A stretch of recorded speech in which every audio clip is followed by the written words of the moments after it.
Welcome to National Parks Traveler, where we explore the national parks and the issues that involve them. Crime happens, even in national parks, in national forests, and other public lands. There are murders, thefts, robberies, and all sorts of crime that we'd hope to escape by heading into the kingdom of public lands. This is Kurt Repenchek, your host at the National Parks Traveler. It can be hard to accept that national parks are not immune from criminals and crimes. Just this past 4th of July, there was a horrific incident in Yellowstone National Park when a concessions employee, armed with an automatic rifle, threatened to go on a killing spree. Law enforcement rangers who responded prevented that from happening, killing the man in the process, but it really underscored the reality that parks are not immune from crime. To learn more about crime off the grid, we're joined today by Tara Ross and Nancy Martinz, former law enforcement rangers in Yellowstone, who these days work to educate the public about crime via their podcast, Crime Off the Grid. During her time at Yellowstone, Tara created a victim assistance program in the park to provide services to crime victims. In that role, she provided training each year to employees who would respond to crime victims as a collateral duty.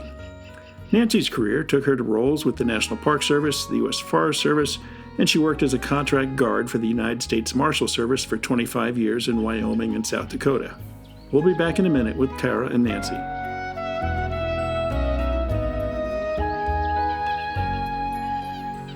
Acadia National Park is one of the 10 most popular national parks in the United States. It is also one of the smallest and most vulnerable. That's why Friends of Acadia exists. Friends of Acadia is an independent organization of passionate people inspiring those who love this magnificent park to make a real and lasting difference for Acadia. You can make a difference too at friendsofacadia.org. The Blue Ridge Parkway Foundation is the primary nonprofit fundraising partner for the Blue Ridge Parkway. It is made up of people who have a deep love for this majestic road and want to ensure that its natural beauty and the experiences it offers endure for generations to come. You can show your appreciation at brpfoundation.org. Smokey's Life, full of stunning photography and thought-provoking reads, Smokey's Life Journal is a biannual magazine produced by Smokey's Life, formerly the Great Smoky Mountains Association. Members receive it free of charge each spring and fall, and it is available for purchase in retail stores throughout Great Smoky Mountains National Park and online at smokieslife.org. Listener and reader support make the National Parks Traveler possible every day of the year.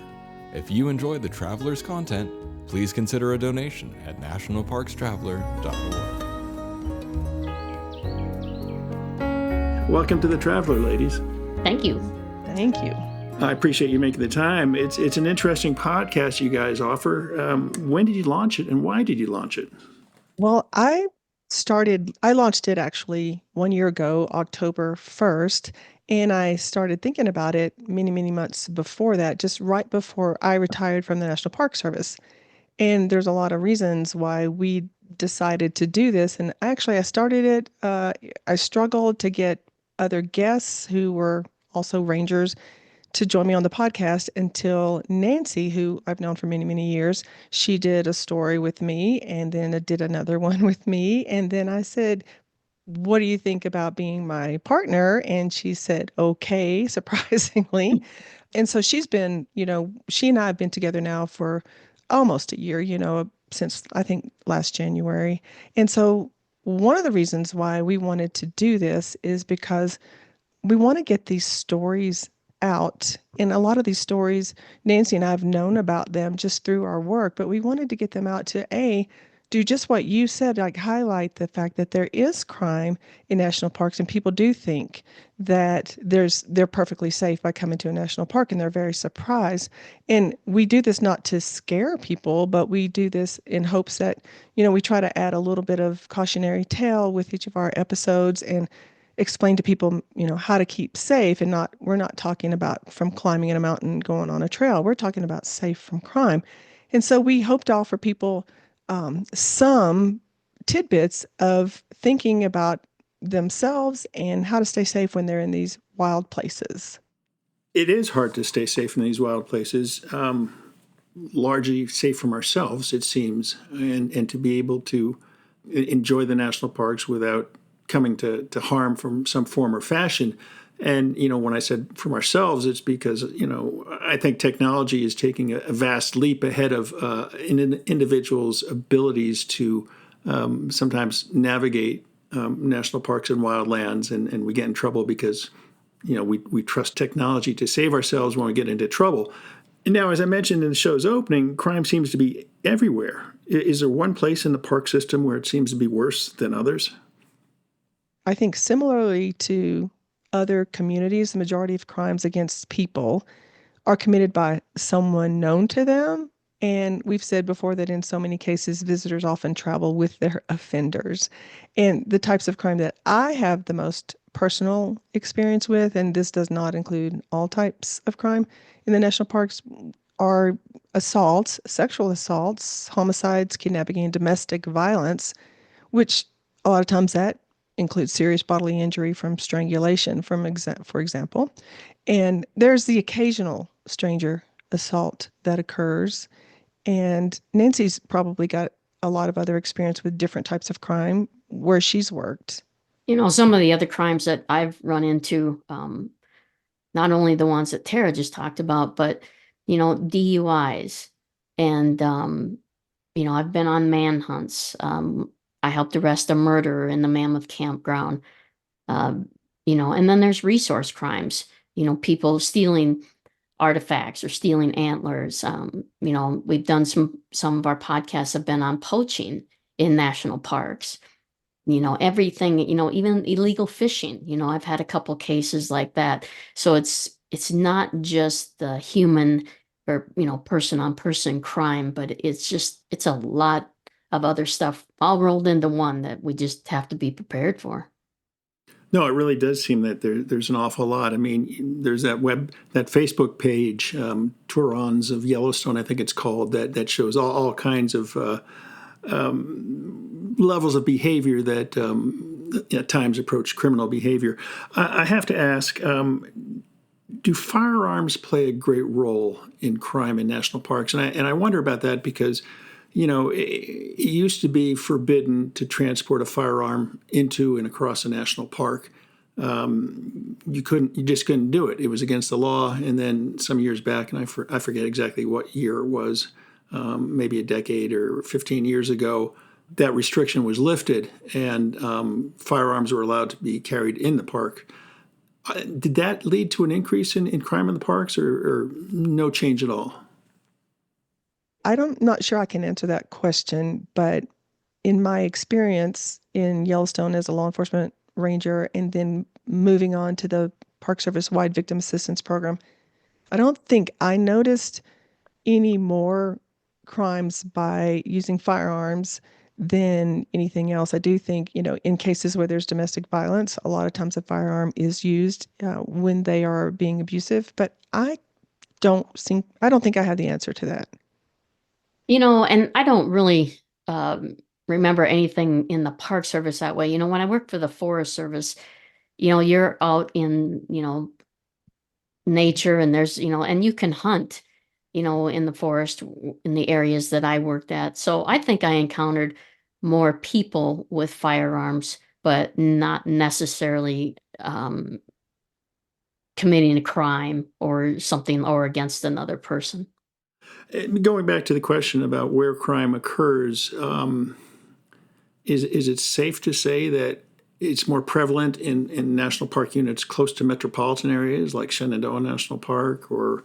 I think that's hard to capture because some parks have different jurisdictions. For example, a park like Yellowstone Yosemite has what's called exclusive jurisdiction because of the enabling legislation. Every crime's a federal crime.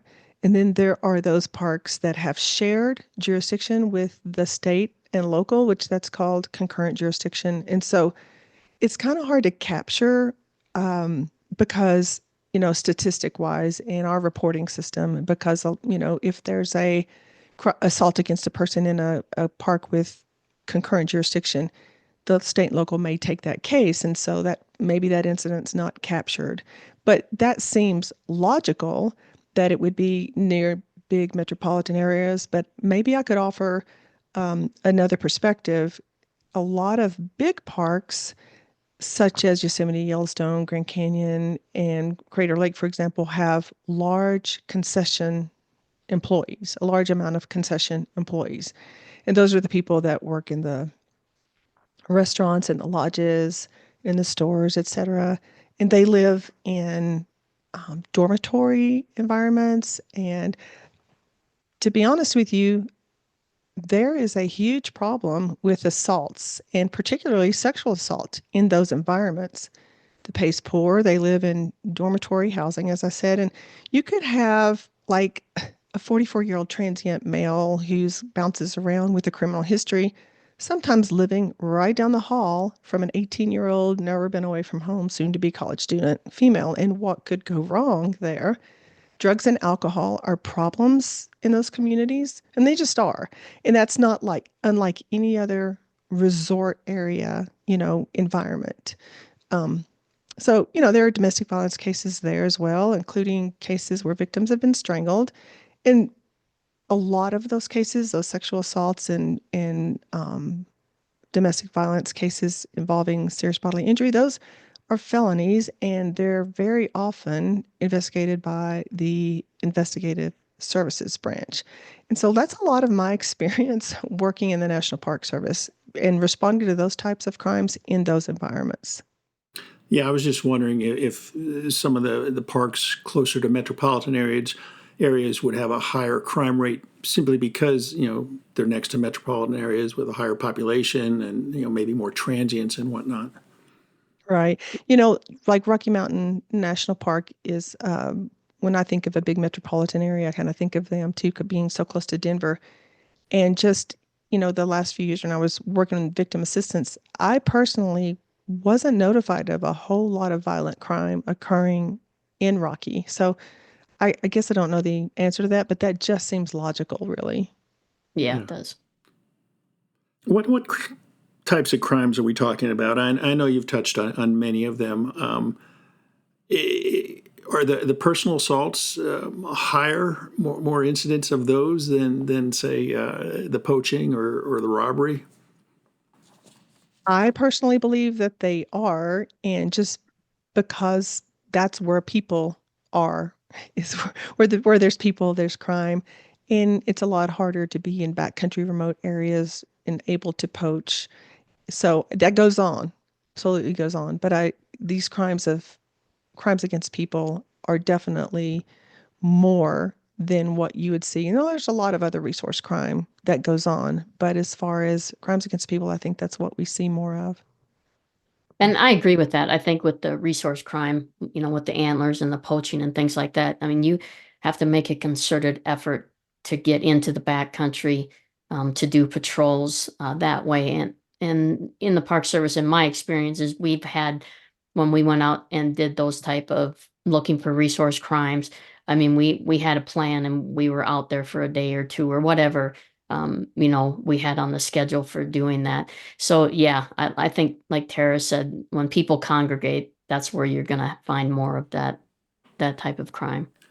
Is it possible that there's more resource crime that you just don't know about because you don't get out there so often? I mean, from time to time, we report on archaeological theft. There was a situation not too many years ago where the gentleman who buried a treasure of gold and jewels and whatnot somewhere in the West led somebody to Yellowstone National Park who started digging up in, I think, the Mammoth Cemetery. Do those sorts of things happen more frequently than we might know? I Absolutely. I believe they do. When I worked for the Forest Service, my area of supervision was from I had the Shoshone National Forest, the Bighorn National Forest, the Black Hills National Forest, and the grasslands in Nebraska. That was my area of supervision, and I had employees in each of those areas.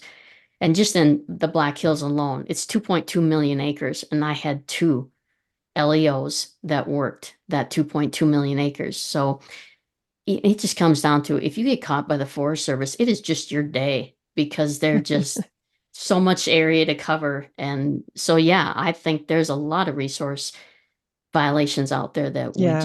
we are unaware of. Well, the number of law enforcement rangers has been shrinking in my opinion. Well, I know it has. My husband was also a law enforcement park ranger, and he was a backcountry ranger in the Beckler area of Yellowstone for over 20 years. And he had a staff of four, at least four, sometimes more, law enforcement rangers. And every fall, they and other backcountry rangers around the park of Yellowstone would do these big poaching operations. And they would find, I can't find a case now in recent history where somebody has found a poacher, yet they're there. So if you have somebody in the field, you're going to run into that. But if you don't have anybody there, you'll never know. Yeah, yeah. There was a case, what was it, just a year ago, when somebody shot a bunch of bison on the northern range in the wintertime. I don't know if they ever caught anybody with that. I don't know. I don't know.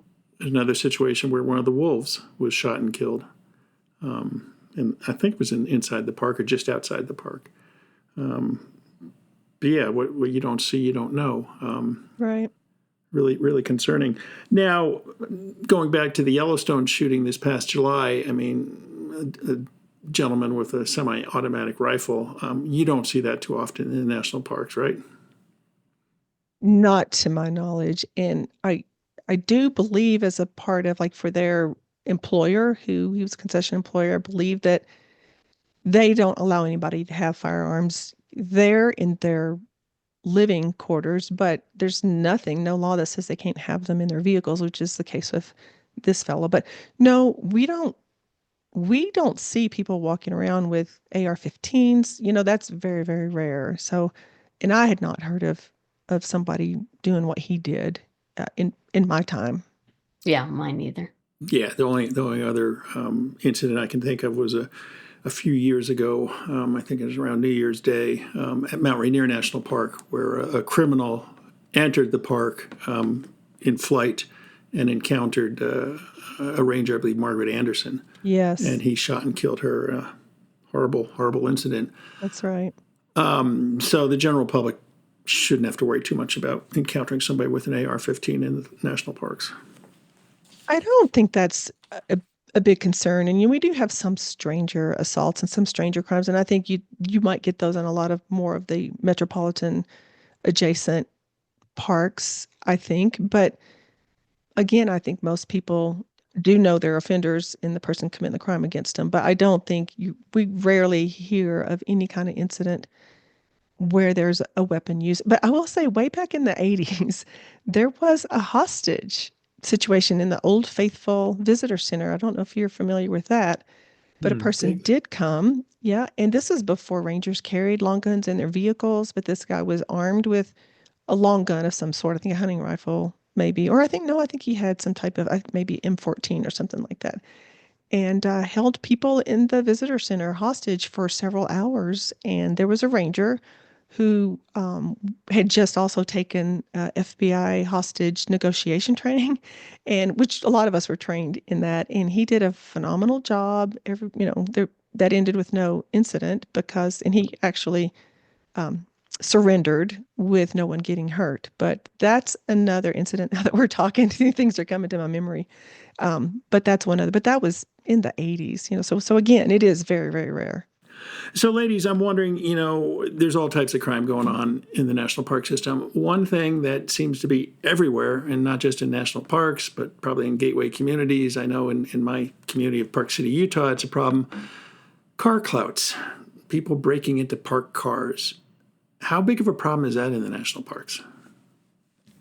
That's I think that's actually a pretty big problem. Back in the day when I was in Yellowstone, I did multiple investigations on people breaking into vehicles, and just a couple of years ago when we went to Hawaii, we went to some national parks there, and it was in every book that I read on the islands, and it was just the information was given out all the time to not leave anything valuable in your vehicle, because they had a huge problem with people breaking into vehicles and stealing valuable items. So in my opinion, I think that's pretty prevalent.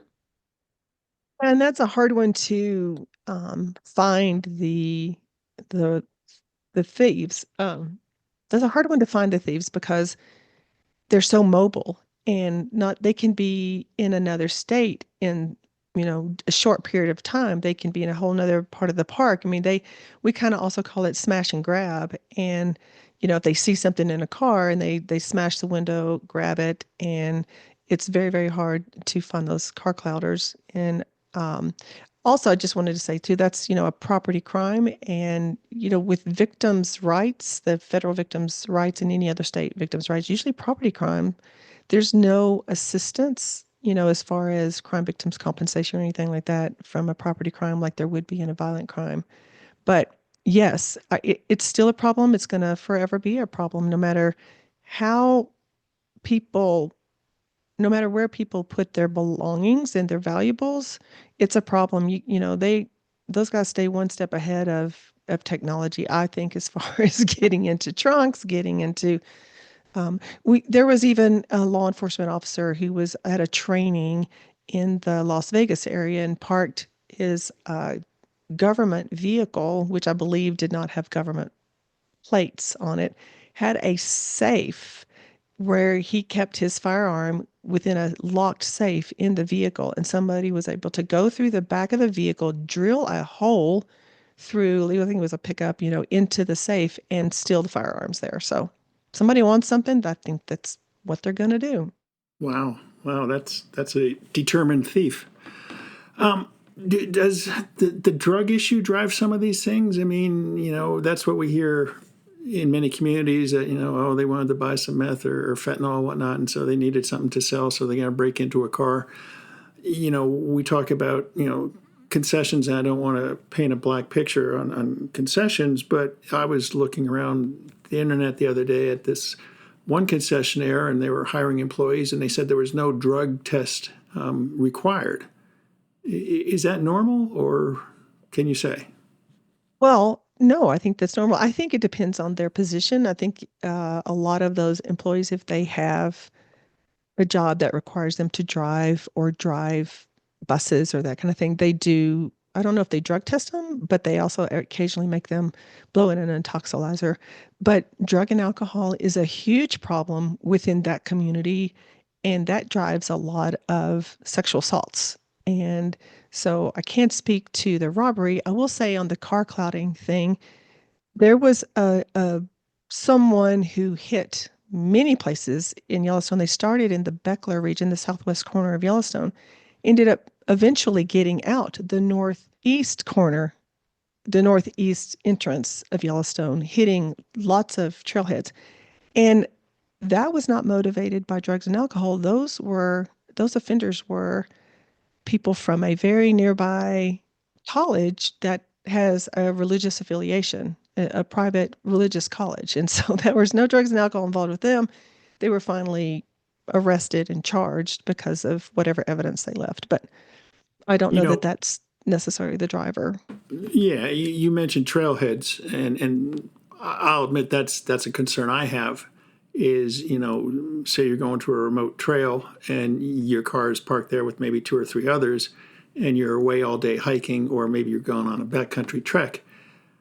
Is the Park Service, can the Park Service do anything to provide better protection for those vehicles, or it's up to the individual, and what can the individual do to minimize? I mean, you constantly hear, don't leave any belongings in sight, and yet I've read cases where people have stuffed their belongings under a car seat so it's not in view, and their car still got broken into and their personal belongings stolen.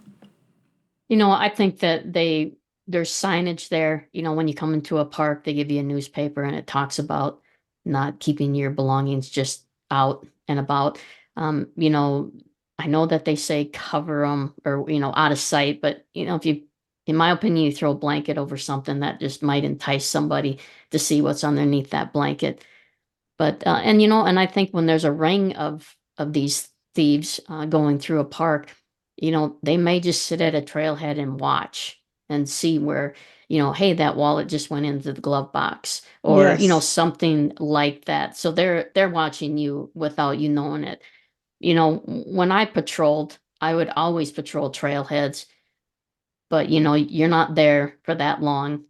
You're just driving through, I'm looking for broken glass or things that would indicate that there was a car that was broken into. But I'm not sure, other than people taking their own responsibility and adhering to the warnings of not leaving anything valuable in your car, and the patrols that people do. I just don't know what else can be done to prevent some of that.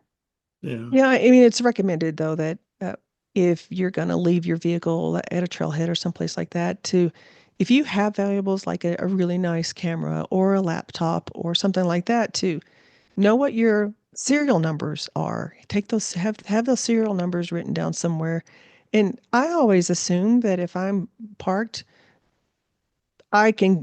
something's going to be taken. And I always take at least, well, I got to have my identification and my credit cards. I will take that with me every time. There's a good chance I might lose a camera or I might lose something that's in the vehicle. And I just kind of go on that assumption. What can I carry that I can't do without? And it's usually my identification and credit cards. But one of the things they say too is like understand where like this has happened where people have left their passports in their vehicles, they've left their wallets, and there's information within the National Park Service under property crimes where people can get help and know how do I get a passport? How do I get new identification? Because I got to catch a plane. Who do I contact? There are nonprofits that can help somebody get back home because they've lost everything. So with the National Park Service Victim Assistance Program, you can find that information. And how do you find the Victims Assistance Program? Well, you can go to the National Park Service website. You could just Google it, National Park Service Victim Assistance Program, and a phone number will pop up, and you can call that phone number and get some information like, oh, what have I done? How do I get some help to get out of here? Do visitor centers have that information? Because somebody just stole my iPhone and my iPad out of my car. I don't know the answer to that. That's true. Every park, it's hard to say. And then in some places, I mean, that's just a good place to get that as a resource. Like if you're in another park that has a good local, robust, nonprofit nearby, there's a lot of people that can help you. I mean, if you go into a visitor center, there's probably no sign. The brand new seasonal interp ranger behind the desk has no idea. So, for people listening, just know that you can contact nonprofits in local areas or try to reach the National Park Service Victim Assistance Program to get that help with you can even Google what do I do? I've lost my passport. And you can find links to get that information and contact the TSA and I'm coming tomorrow. I don't have identification. So there's a lot of stuff you can do, but I would just go under the assumption that don't leave your personal documentation in a vehicle ever, but the rest of the stuff, yeah, you just might lose it. You just never know. That's reassuring. Thank you. Well, that doesn't stop me from going somewhere. I'm a realist. Yeah. That's why people carry guns. Some years ago, I was down in the Horseshoe Canyon Annex of Canyonlands National Park, and I was going on a ranger-led tour down to the Grand Gallery, a wonderful place. If you've never been there, see some of the most fantastic rock art in North America, if not the world. And I got to talking to the interpretive ranger, and she says, "Yeah, I'm gonna go to law enforcement school. I'm gonna move to law enforcement." And I said, "Why?" She says, "Well, there's more jobs in law enforcement, and the pay is better." Tara, you mentioned earlier that there's been a decline in law enforcement rangers. The Public Employees for Environmental Responsibility said earlier this year that the ranks of law enforcement rangers and special agents protecting our national parks have declined to the lowest level this century. Does the Park Service have enough law enforcement rangers? Why doesn't it if it doesn't? I think the answer to that is no. They absolutely do not. Leadership may say something different. I don't know. But no, the answer is no. They do not have enough. And largely over the years, this is what I have been told, the budgets have stayed flat. And so with increasing cost of living in pay and that kind of thing, like it's the same thing as a shortage in budget cuts. It's the same thing. So budgets have been flat. And there have been competing interests, I think. Every law enforcement's not stovepiped, meaning they don't all respond or they're not under the chain of command of one person up in DC. They're really up to their chief ranger and their superintendent in every park. So it's decentralized. And each superintendent has discretion on how they spend their money. And so they may have a lot of competing priorities. Maybe they feel like interpretive rangers have the priority over law enforcement and emergency services. So that's one thing that I think could help resolve the shortage of law enforcement is that stovepiping. That's controversial. BLM does that. U.S. Forest Service, their law enforcement does that. And so you're not competing or you're not at the whim of a new superintendent who has other interests, if that makes sense. Do the Forest Service and BLM also have shortages in law enforcement? They do have shortages in law enforcement. I think some of it, which they've known this happens all the time, is, they age out at 57. That's the mandatory retirement age.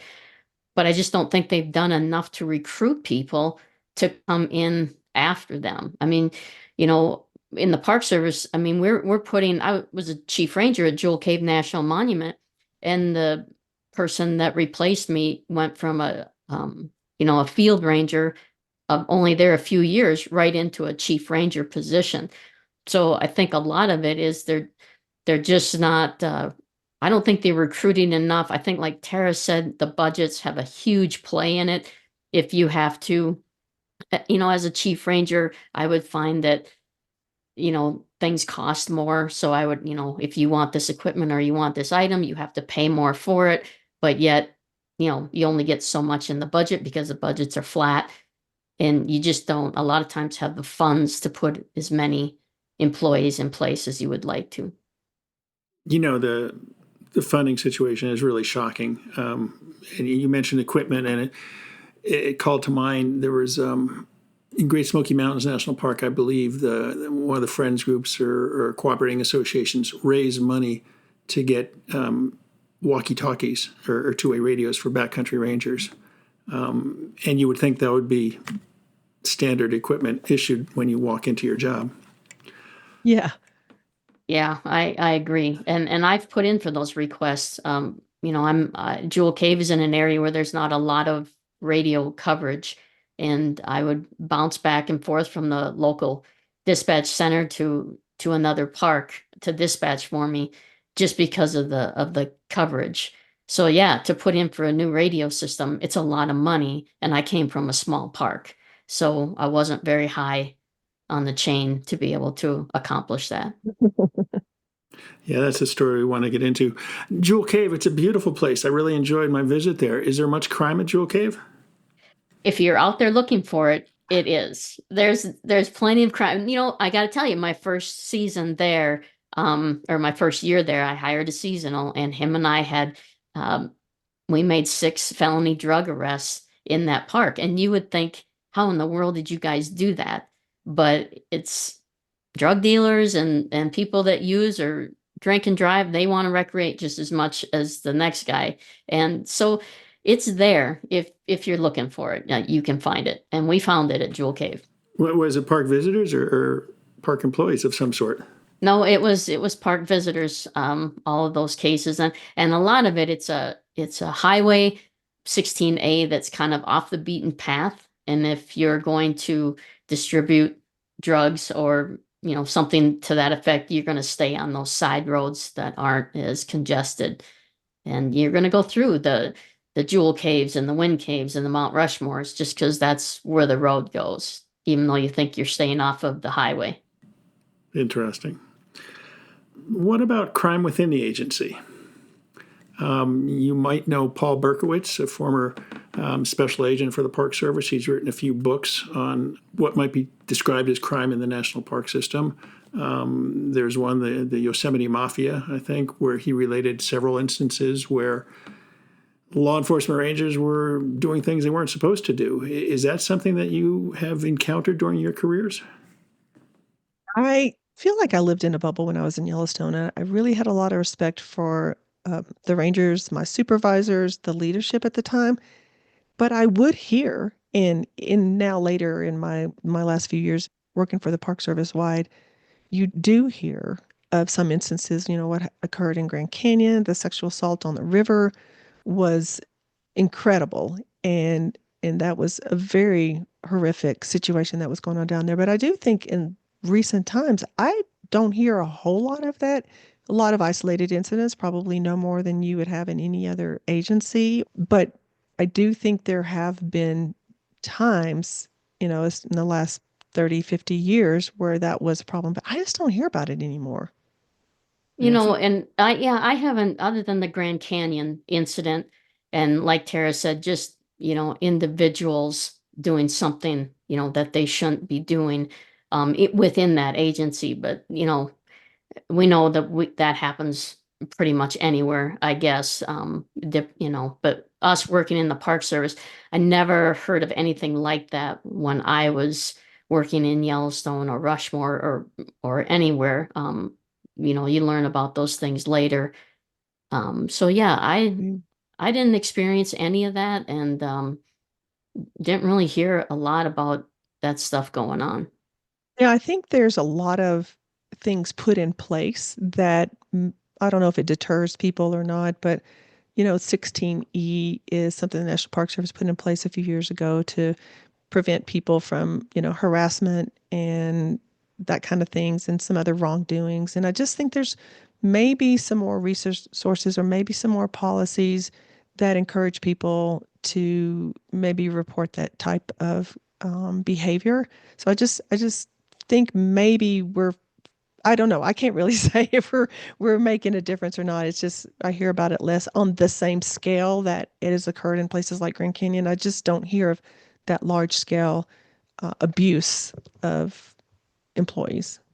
And Tara talked about the stove piping, and that was a good thing in the Forest Service, to have that, because a district ranger or a forest supervisor couldn't tell me you can't do this, or I don't want you to investigate that, because they had no say over what we did. I guess the biggest problems I ran into was the good old boy club, where things were done on a handshake and a phone call and not a written permit or things like that. So I guess I probably ran into more of that than I did anything else.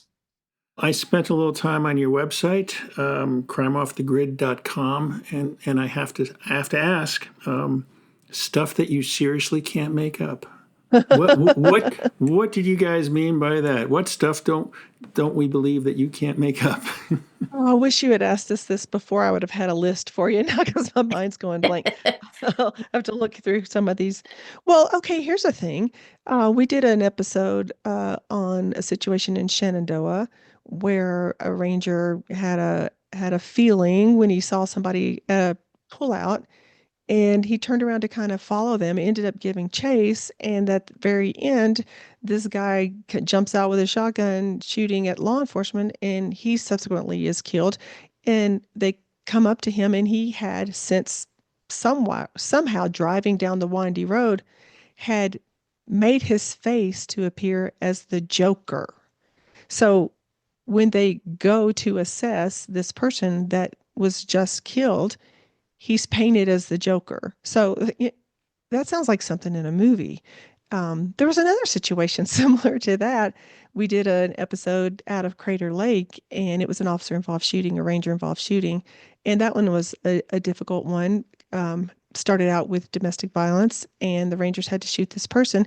He had, I guess, I don't know how you do this, but had vampire fangs, like his real literal teeth were cut somehow into vampire fangs. He had long File down. vampire filed down. I couldn't think of that. They were filed into vampire fangs. He had vampire fingernails and toenails. I mean, this is just, you don't expect someone like that to be in a national park.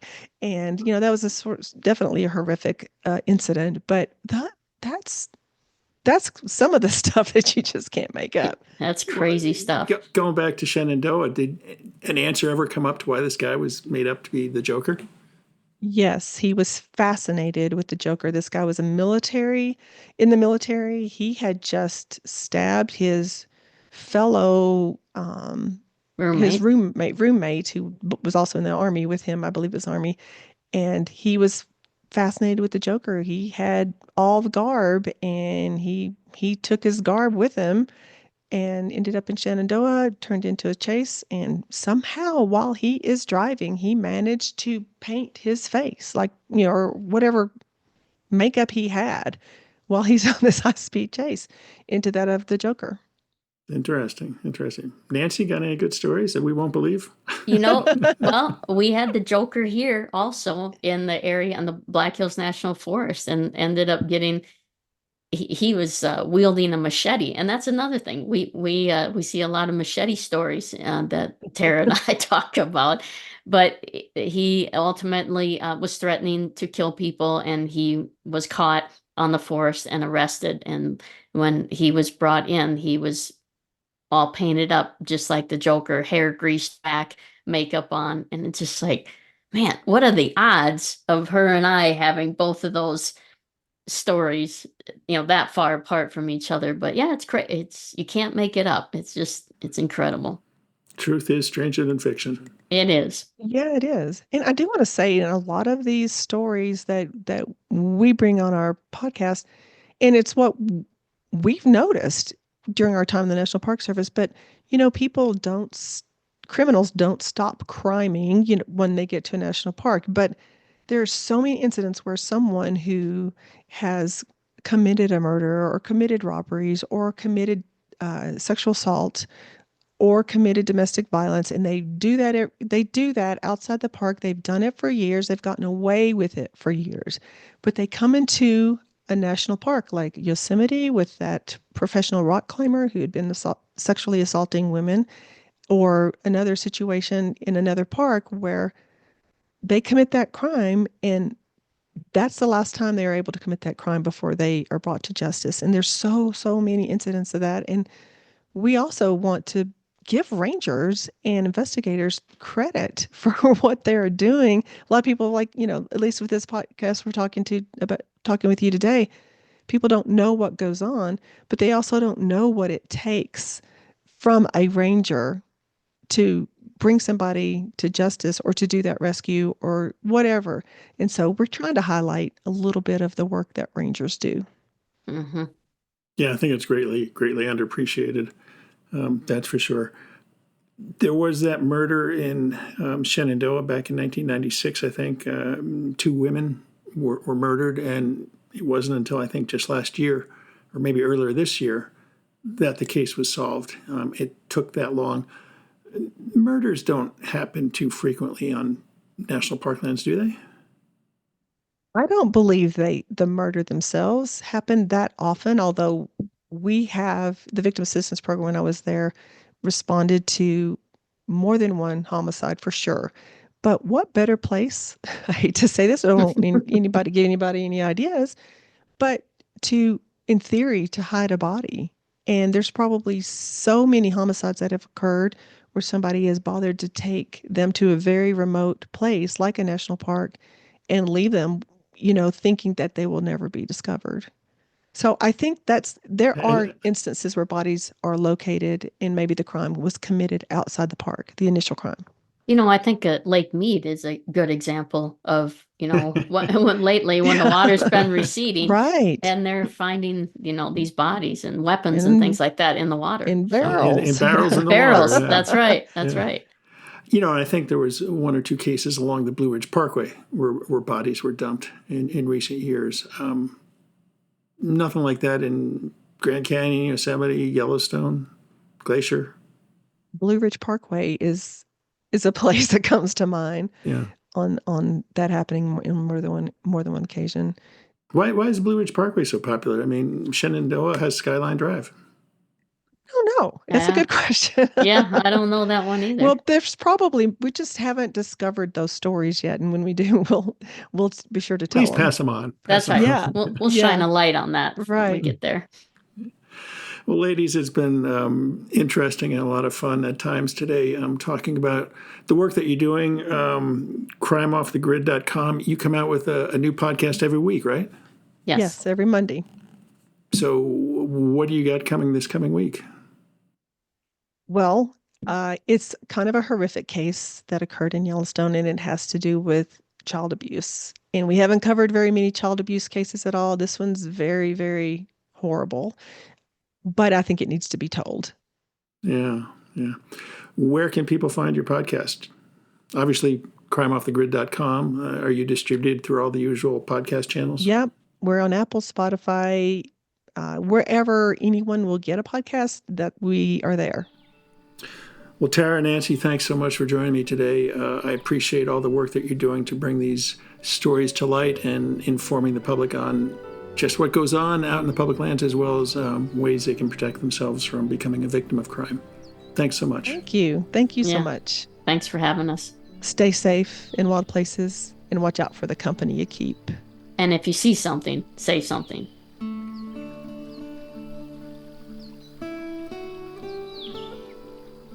That's our show for this week. We hope you found it interesting.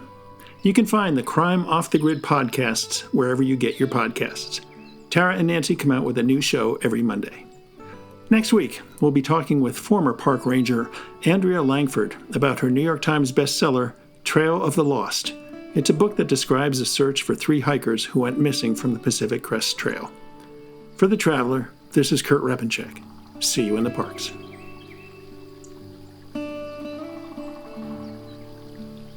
The composers and musicians at Orange Tree Productions have created a unique collection known as the National Park Series that has grown to include more than 30 CD titles. Composed against the backdrop of a park's sounds of nature, these musical scores will connect you with these beautiful places and take you there, at least in your mind. This collection is the #1 selling National Park audio series in the world and provides the background music for National Parks Travelers podcasts. Visit them at orangetreeproductions.com. Editing and production work for the National Parks Traveler podcast is done by Splitbeard Productions. You can learn more about us at splitbeardproductions.com. National Parks Traveler is a 501c3 nonprofit media organization that provides daily editorial coverage of national parks and protected areas. Traveler's coverage is made possible by reader and listener donations. Visit us at nationalparkstraveler.org.